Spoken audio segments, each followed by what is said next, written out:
A friend got this 6 months ago for job site use. It cut pretty well right from the box. The fence has a rack and pinion system that is clever, but not quite perfect. We measured the alignment error and have 2 fixes. If you want to know about them so you can save some money, read on. Using a TS aligner, we checked the alignment of the fence.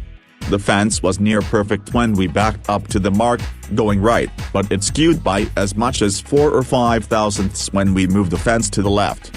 That's because the connecting rod between the 2 gears flexes and there is some slop or play in the gears. This is more noticeable when approaching the mark from the right. Sometimes this is referred to lashback or backlash. The easy workaround was to always go past the mark, an inch or so to the left, then roll the knob back slowly right to the mark and try not to overshoot. That works okay, and it is free, but it is a time-wasting nuisance and won't provide the consistent accuracy that good woodworking requires. So, we replaced the flimsy metal rod that connects the 2 rack gears. Instead of the stock rod, we used hardened DW1 tool rod, which doesn't twist or flex as easily. The rod costs $12 bucks. We also adjusted the 2 gears to remove the slop. Loosen set screw, twist gears forward together, then retighten. Now we had fair fence parallelism in both directions. Not bad for a $12 fix. But there is more. Please notice this revision to my review. As of July 2014 I got to try the new version. The new version of this Slop is better than the old one.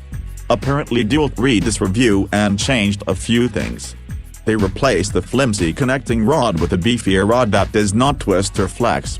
They also made the rack gear teeth larger so they engage more fully with less play. Everything else about the Slop is just as good or better than it was, but now, you don't need to mess with the rod or gears. After using the saw a while, several of us noticed it made burns marks even with reasonable feed rates and a new blade. One rainy day, we got out the TS aligner again and checked all the critical alignments. DEWALT uses decent bearings, so the run out was not too bad.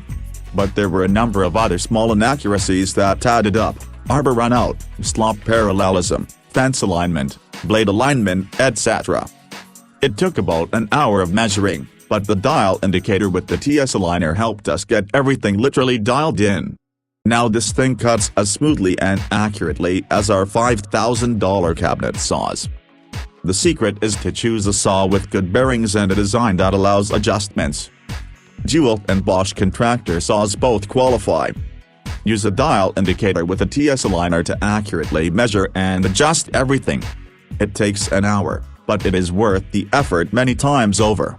It isn't much more work. You can get professional precision at a fraction of the cost of a cabinet saw. If you don't have a TS aligner, you can use a dial indicator with a magnetic base and a 1-2-3 block set. We cut all kinds of mitered molding and trim. We make custom installations and complex speaker cabinets that require exact cuts. After we adjusted this with the TS aligner, the noise level was lower and blades stay sharp much longer.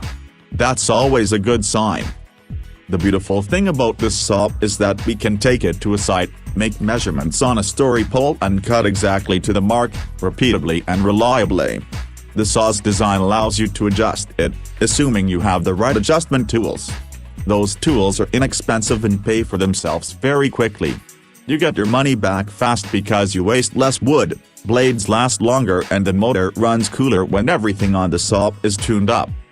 This is a good saw because you can adjust it and it has accurate bearings. It takes some tweaking, but with an alignment check and a cheap dial indicator, you can get many times your money's worth. About 5 times in fact. Highly recommended.